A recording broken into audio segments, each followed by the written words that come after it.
कहने लगी, कांड का कोरी ब्रिटिश को बता ही दिया, तो मुल्क छोड़ो हमारा, अरे फिरेंगी अरे दे दिया देश को एक इच्छा प्रबल, जो कि पूरी हुई किंतु लाखों मरे।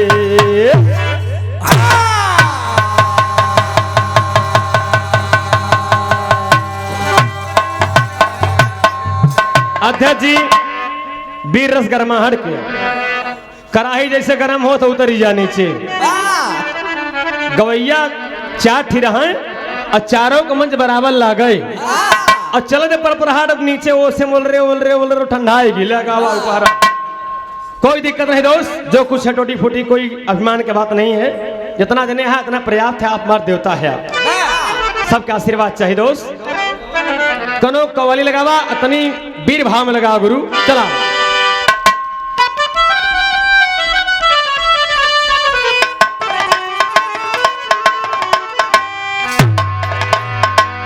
कि मजहब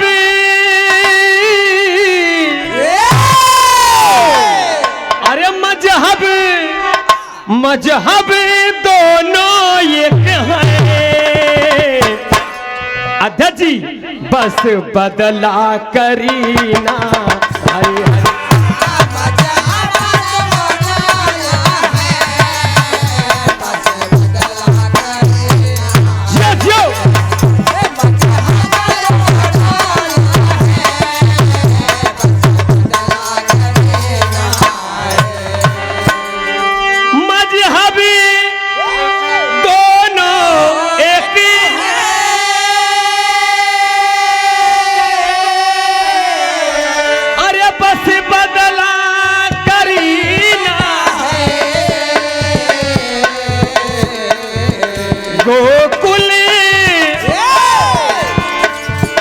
गोकुल का धाका भवन हजरत का मदीना।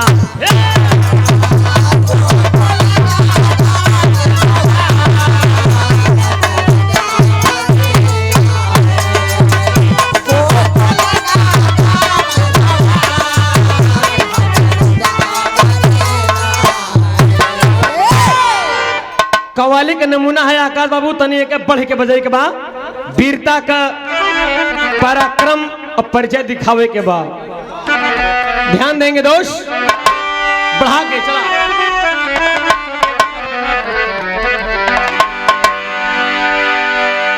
कि जो वीर अरे जो वीर पुरुष होते जौहर दिखलाते हैं।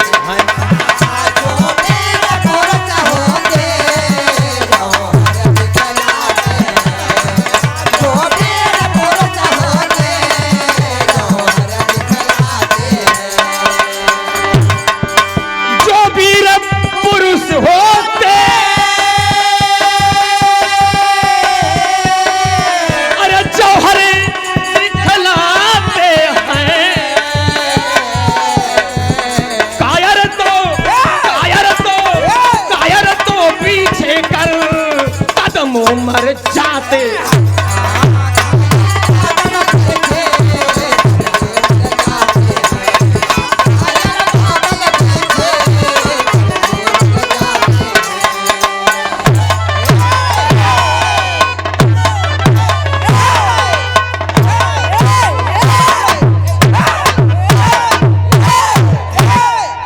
बारे जवान प्रयास तक की है, बेस कम कद कर जाए हमें। आप श्रीमान सुनील चौरसिया जी आपकी ओर से 20 रुपया पुरस्कार है इस भाव पर कि जो वीर पुरुष होते जौहर दिखलाते हैं, कायर तो कदम पीछे करके मर जाते हैं। भाव को समझकर आप आदरणीय श्रीमान जगदीश यादव जी बड़े कुशल वक्ता, जिनकी जीवा पर मां सरस्वती स्वयं वास करती हैं, आपकी ओर 100 रुपया का आशीर्वाद है। बहुत बहुत नमन है बाबूजी, जहां रहा एकदम फला फूला मस्त रहा। ध्यान देंगे कहानी पर कवि जी।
प्रसाद काम किए, तभी अस्थाकौल्ला राम प्रसाद काम किए, तभी अस्थाकौल्ला राम प्रसाद काम किए, तभी अस्थाकौल्ला राम प्रसाद काम किए, चकोरी कांड ऐसी घटना का अंजाम दिया।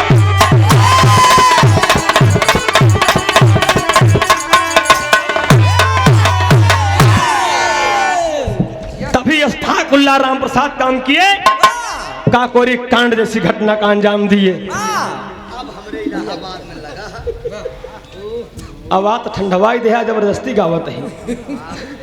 श्रीमान पूर्णमासी लाल, पूर्णमासी लाल हमारे कलाकारों के शुभचिंतक हैं। दिखा ऐसा है सेल्फी ले ले है, तू जीजा है जीजा के बन गया बीजा, अगर हम कुछ कहा तो तनिको जी खींचा। तीनों भुवन के मालिक त्रिभुवननाथ यादव जी बिरहा जगत के कैसे कलाकार है, रसिया कलाकार है, हाँ। रसिक है। नटखट जी का स्वागत। आप में हर गुण विद्यमान है।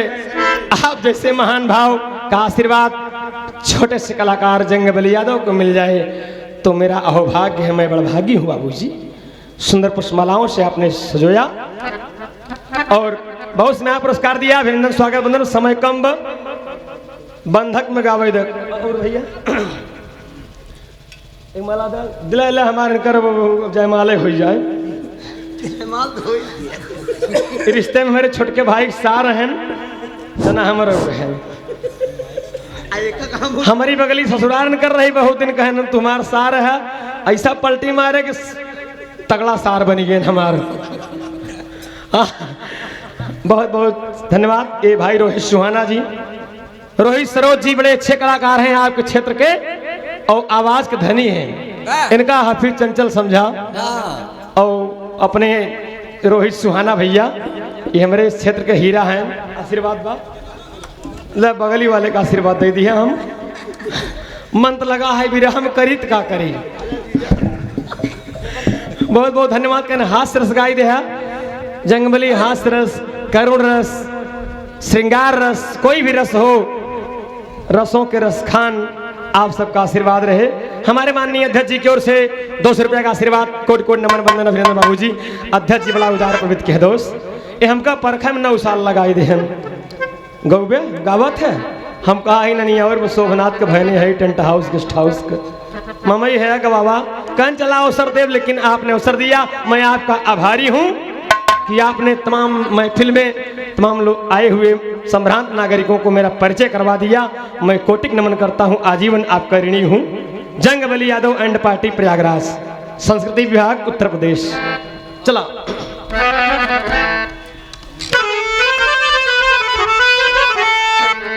ध्यान देंगे।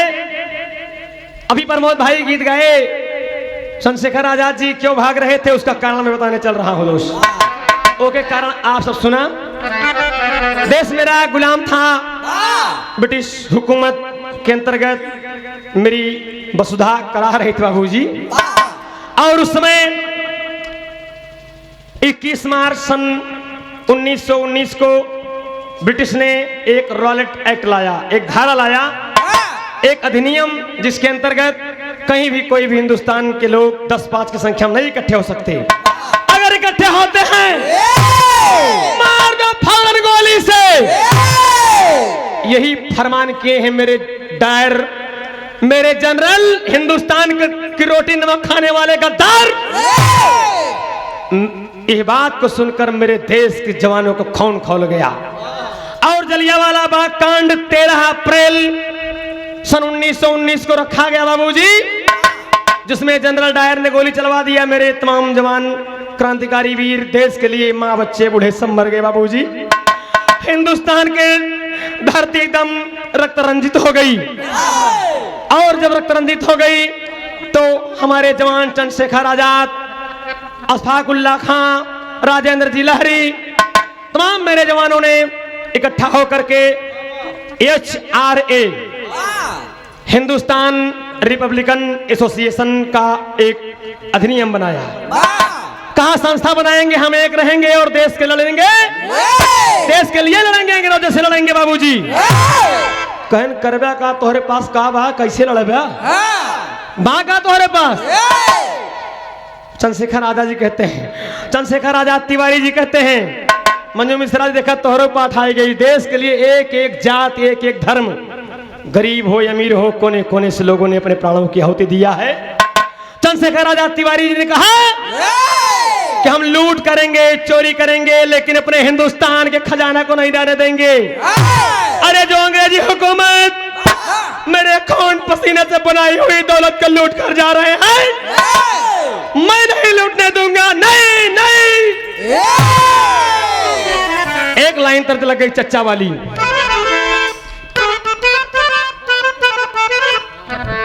भाई राकेश मौर्य जी सावित्री बागी के हस्बैंड, बाप रे बाप, जितनी गायिका प्रतापगढ़ से निकली सब इलाहाबाद में चली आई।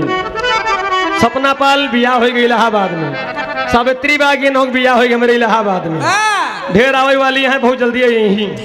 जंगबली मंच से कह जाता है वचन देता है, कभी बोलत हम नहीं बोलत थे, भार इलाहाबाद भारी न हा, एक वोट बढ़ाए जाता है और तनी प्रमोशन कर जा भाई बियाह करे है और आगे वाली कार्यवाही नहीं हो तो बोला यार आय हाय हाय चाचा गवाए की, अरे हम गवा नवा नहीं तनी बनाई का आई जाई आरती रात जख्मी जवन भाई गाए रहीन हमारे का विवाह जब सूर्यावम भर तो यही गाए रहीन तुमके सुनाए आरती। अरे तू गवा नवा का जयबू लैला यूट्यूबर भाई कॉपीराइट न बताई सुन ले बेटा। अरे तू गवा नवा का जयबू, अरे प्रीति जी आप भव हमार भी रहा, अरे तू गवनवा का जयबू तोहरा, अरे तोहरा लड़ल आही रस नाया नवा, तू गवनवा का जयबू।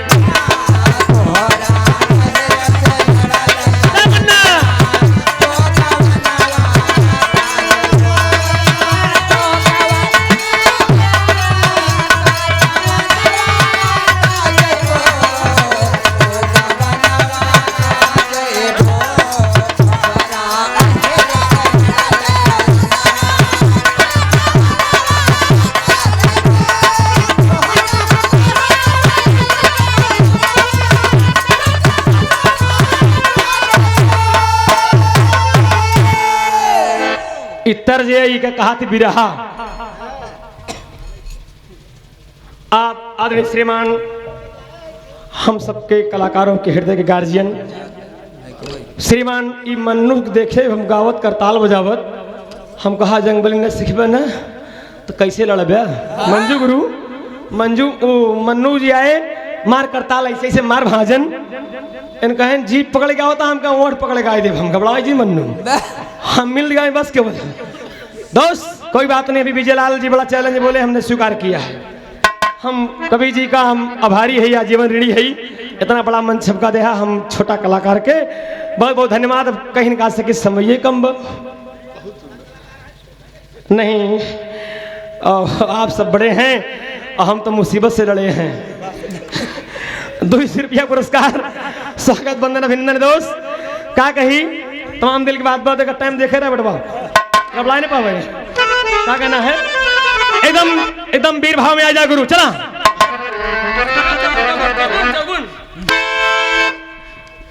हाँ लगा हमारे क्रांतिवीर कहते हैं त्रिभुवन भैया क्या कहा थी कि भारत माँ का खजानावान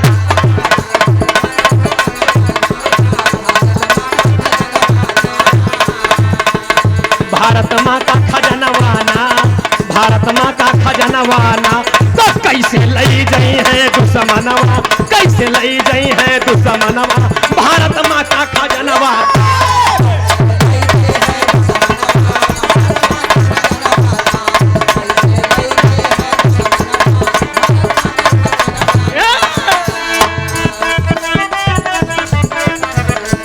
चंद्रशेखर आजाद जी लहरी राम प्रसाद बिस्मिल बन के प्रहरी आस्था का उल्लास साथे जवनवा आस्था का उल्लास साथे जवनवा भारत माँ का खजानावा।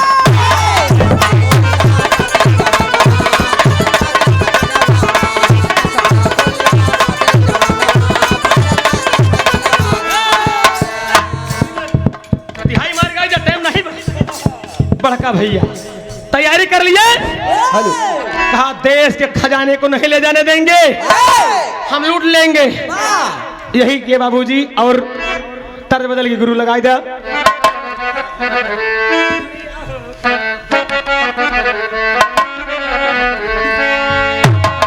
वह तरह लग गई जबरदस्त बनाए का आप श्रीमान मंजू गुरु जी की ओर से 20 रुपया का आशीर्वाद बा, अभिनंदन स्वागत बंधन बा। ए भाव पे कि भारत माँ का खजनवाना कैसे लगे दुश्मनवा 200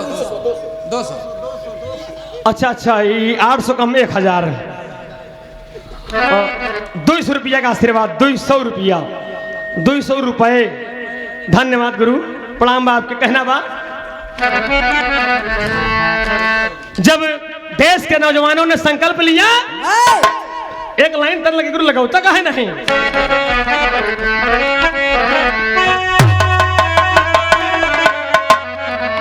कि गोरिया हो अरे गोरिया हो बिजुलिया कहवा गिरी, गोरिया हो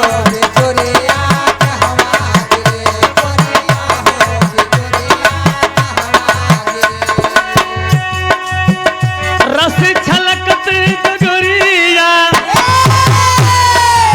गुरु ध्यान दे कवि जी मंजू गुरु, रस छलकत गगरिया कहवा गिरी रे गोरिया हो बिजुलिया।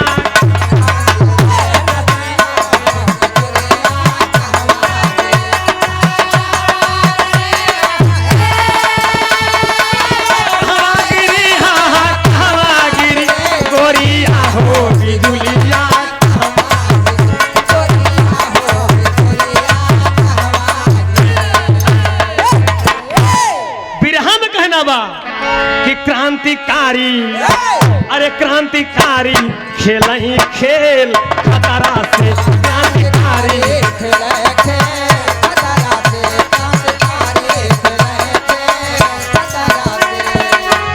लड़ाई लागे जवान उम्र, लड़ाई लागे जवान उम्र 17 से, क्रांतिकारी खेल ही खेल खतरा से, क्रांतिकारी।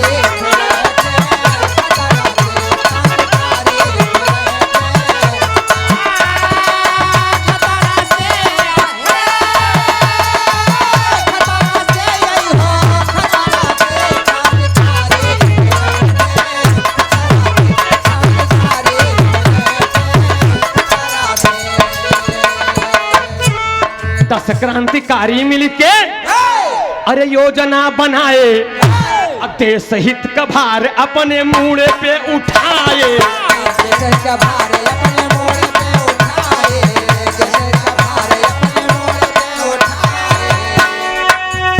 अस्त्र शस्त्र हम खरीदब, अस्त्र शस्त्र हम खरीदब, अस्त्र शस्त्र हम खरीदब भारी मात्रा से, लड़ाई लागे जवान उम्र 17 से।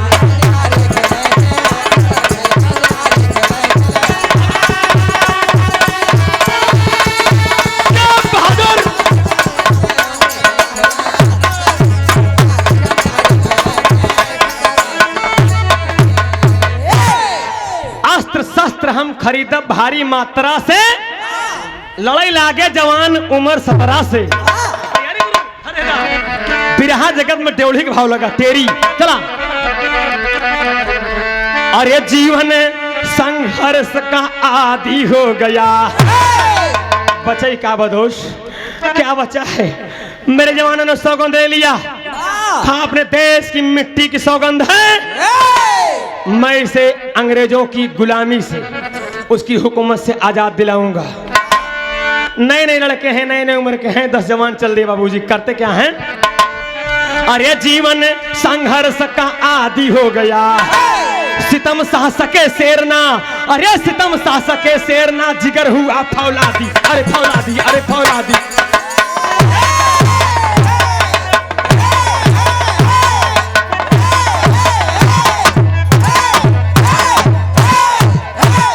जिया बेड़वा और दूध पिया बा लगना। जीवन संघर्ष का आदि हो गया, सितम सा सके शेर ना जिगर हुआ फौलादी। देश के क्रांतिकारियों ने योजना बनाई, कहा अपने देश के खजाने को जो लूट ले रहे हैं वसूल करके कर के रूप में लेकर अंग्रेज जा रहे हैं, हम उस खजाने को पुनः लूट के बदले में लूट लेंगे। और वही खजानमा के लूट के कवि जी पैसा इकट्ठा करके, धन इकट्ठा करके हम लोग अस्त्र शस्त्र खरीदब, मजबूत हो और लड़ब। बिरहा जगत में पहापट लगे गुरु चढ़ जाए तो उनते गाना।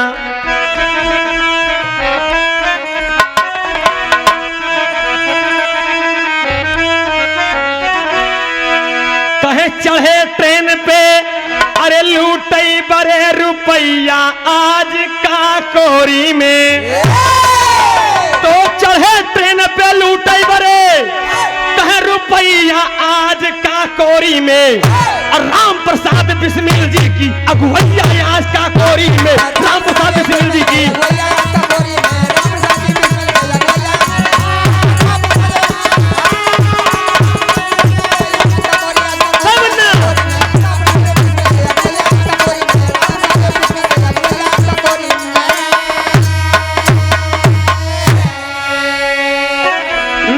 अगस्त 1925 को ध्यान देंगे, एकदम लिखा पढ़ी की बात दोस्त, कोई फर्जी गाना नहीं है, कपोल कथित गीत नहीं है। अरे 9 अगस्त 1925 को चली ट्रेन थी रात हो,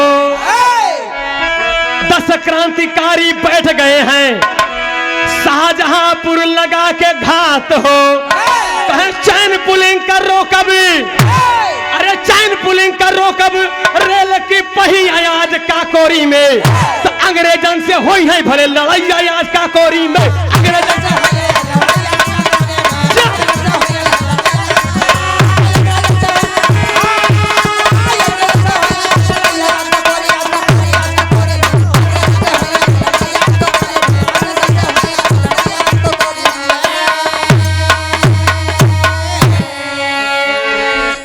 अगस्त 1925 को रात को काकोरी कांड को अंजाम देने के लिए शाहजहांपुर से चली हुई ट्रेन में बैठ गए। चंद्रशेखर आजाद जी ने कहा कि भाई अशफाकुल्ला जी आप बैठिए, बैठ जाइए ट्रेन में, जब ही लखनऊ से पहले काकोरी पहुंचेगी ट्रेन आप चैन पुलिंग कर लीजिएगा, हम लोग वेट करते रहेंगे और नो डाउट हम लोग आकर के हम पीछे गार्ड रूम में रखा हुआ हिंदुस्तान खजाना को लूट लेंगे।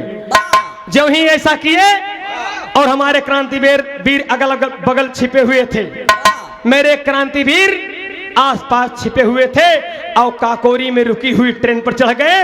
अशफाकुल्ला उठाए बंदूक का बध, अरे छीन लिया उस हरामखोर गार्ड से, मार दिया एक बड़, उसका सिर पर सर फट गया बाबूजी, और तर तर तर तर खून बहने लगा। और गार्ड अपना खून देख रहा है, तब तक टपकते हुए खून को पोंछ रहा, वो तो उधर विस्मित हो गया। मौका पाकर भारी से तिजोरी जिसमें मेरे देश का खजाना रखा है उठा लिए दोस्त, उठा लिए मेरे देश के खजाने को। लेकिन हुआ क्या, थोड़ी सी गलती हो गई बाबूजी।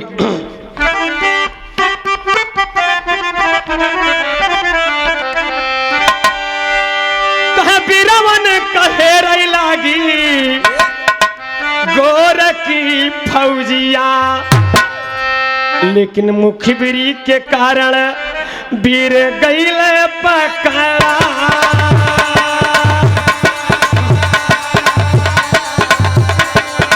मुखबिरी के कारण वीर गईल पकड़ा।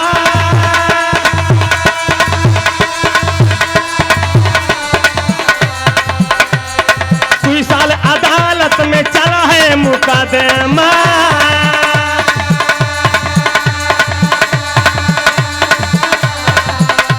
ओ 1927 में फैसला गया।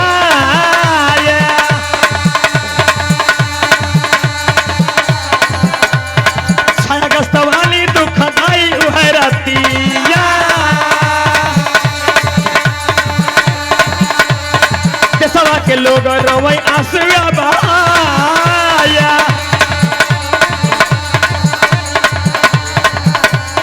पारे वीर मोरे जौन कैले वीरा तैया,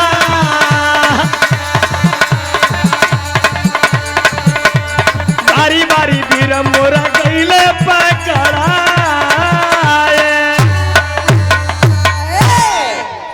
बाबूजी खजाना तो लूट लिए, लेकिन एक क्रांतिकारी जिसका नाम बनवारी था, तब उस जमाने में उतना वस्त्र उपयुक्त नहीं हुआ करते थे कि पहचानने में असुविधा हो।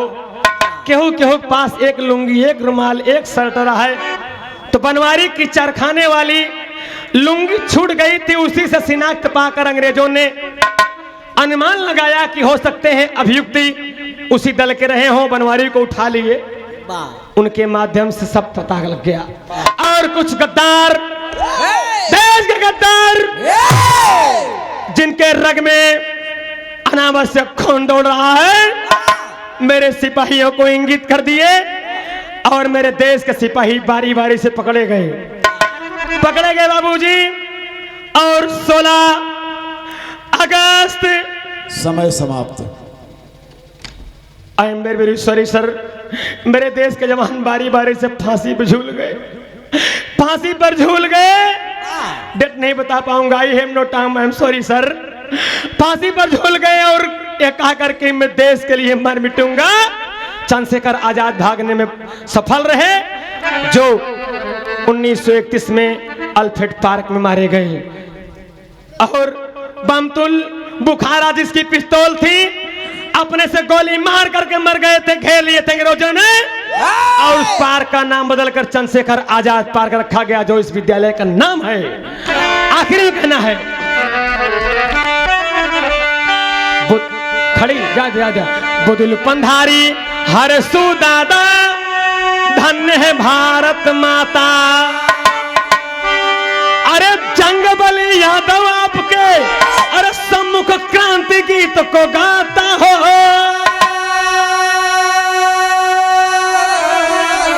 जीवन संघर्ष का आदि हो गया, अरे जीवन संघर्ष का आदि हो गया, तो जंग बली चुका के रखिया भारत की आजादी। जीवन संघर्ष का आदि हो गया।